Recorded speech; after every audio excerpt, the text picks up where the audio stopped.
বংশানুবাদটো হ'ল কংগ্ৰেছৰ বেকবন।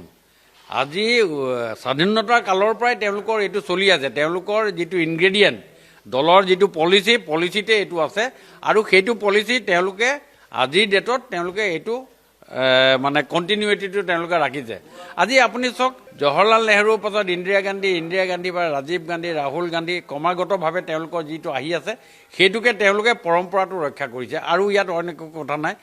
তাৰ কাৰণে আজি তানজিলক দিছে, তানজিল হুছেইনক দিলে, তাৰপৰা প্ৰদ্যুৎ বৰদলৈ পুতেকক দিছে, তৰুণ গগৈ পুতেক আহিলে, এতিয়া তৰুণ গগৈ পুতেকৰ পাছত তৰুণ গগৈ নাতিনীয়েকে আহিব, যদিও বিদেশী কিবা উপায় কৰি আনিব। প্ৰদ্যুৎ বৰদলৈ পুতেকো আনিছে, ৰিপুণ বৰাৰ ঘৈণীয়েকো MLA আছিলে। দলৰ কাৰণে তেওঁলোকৰ মানসিকতা নাই। তেওঁলোকৰ কথা হ'ল কেনেকৈ তেওঁলোকৰ পৰিয়ালৰ মানুহক, তেওঁ নেক্সট জেনেৰেশ্যনক তেওঁলোকে ইলেকশ্যনত উঠাই MLA কৰিব পাৰে, MP কৰিব পাৰে, ৰাজ্যসভালৈ নিব পাৰে। এইটোৱে হ'ল কংগ্ৰেছৰ যিটো পৰিয়ালবাদ।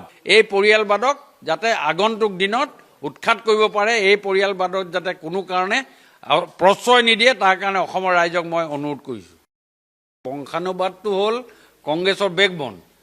আজি স্বাধীনতাৰ কালৰ পৰাই তেওঁলোকৰ এইটো চলি আছে। তেওঁলোকৰ যিটো ইনগ্ৰেডিয়েণ্ট, দলৰ যিটো পলিচিতে এইটো আছে আৰু সেইটো পলিচি তেওঁলোকে আজিৰ ডেটত তেওঁলোকে এইটো মানে কণ্টিনিউটিটো তেওঁলোকে ৰাখিছে। আজি আপুনি চাওক, জৱাহৰলাল নেহৰুৰ পাছত ইন্দিৰা গান্ধী বা ৰাজীৱ গান্ধী, ৰাহুল গান্ধী ক্ৰমাগতভাৱে তেওঁলোকৰ যিটো আহি আছে সেইটোকে তেওঁলোকে পৰম্পৰাটো ৰক্ষা কৰিছে আৰু ইয়াত অন্য একো কথা নাই।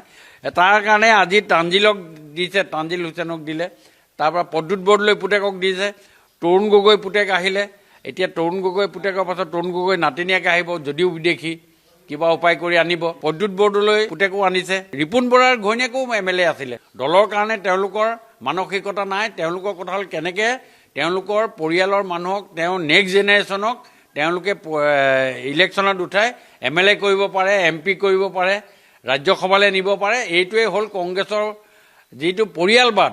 এই পৰিয়ালবাদক যাতে আগন্তুক দিনত উৎখাত কৰিব পাৰে, এই পৰিয়ালবাদক যাতে কোনো কাৰণে প্ৰশ্ৰয় নিদিয়ে, তাৰ কাৰণে অসমৰ ৰাইজক মই অনুৰোধ কৰিছোঁ। বংশানুবাদটো হ'ল কংগ্ৰেছৰ বেকবন। আজি স্বাধীনতাৰ কালৰ পৰাই তেওঁলোকৰ এইটো চলি আছে। তেওঁলোকৰ যিটো ইনগ্ৰেডিয়েণ্ট, দলৰ যিটো পলিচিতে এইটো আছে আৰু সেইটো পলিচি তেওঁলোকে আজিৰ ডেটত তেওঁলোকে এইটো মানে কণ্টিনিউটিটো তেওঁলোকে ৰাখিছে।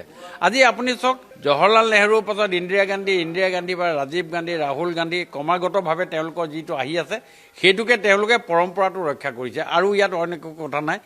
তাৰ কাৰণে আজি তানজিলক দিছে, তানজিল হুছেইনক দিলে, তাৰপৰা প্ৰদ্যুৎ বৰদলৈ পুতেকক দিছে, তৰুণ গগৈ পুতেক আহিলে, এতিয়া তৰুণ গগৈ পুতেকৰ পাছত তৰুণ গগৈ নাতিনীয়েকে আহিব, যদিও বিদেশী কিবা উপায় কৰি আনিব। প্ৰদ্যুৎ বৰদলৈ পুতেকো আনিছে, ৰিপুণ বৰাৰ ঘৈণীয়েকো MLA আছিলে। দলৰ কাৰণে তেওঁলোকৰ মানসিকতা নাই। তেওঁলোকৰ কথা হ'ল কেনেকৈ তেওঁলোকৰ পৰিয়ালৰ মানুহক, তেওঁ নেক্সট জেনেৰেশ্যনক তেওঁলোকে ইলেকশ্যনত উঠাই MLA কৰিব পাৰে, MP কৰিব পাৰে, ৰাজ্যসভালৈ নিব পাৰে। এইটোৱে হ'ল কংগ্ৰেছৰ যিটো পৰিয়ালবাদ।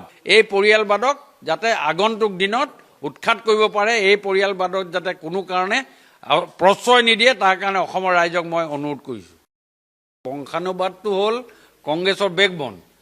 আজি স্বাধীনতাৰ কালৰ পৰাই তেওঁলোকৰ এইটো চলি আছে। তেওঁলোকৰ যিটো ইনগ্ৰেডিয়েণ্ট, দলৰ যিটো পলিচিতে এইটো আছে আৰু সেইটো পলিচি তেওঁলোকে আজিৰ ডেটত তেওঁলোকে এইটো মানে কণ্টিনিউটিটো তেওঁলোকে ৰাখিছে।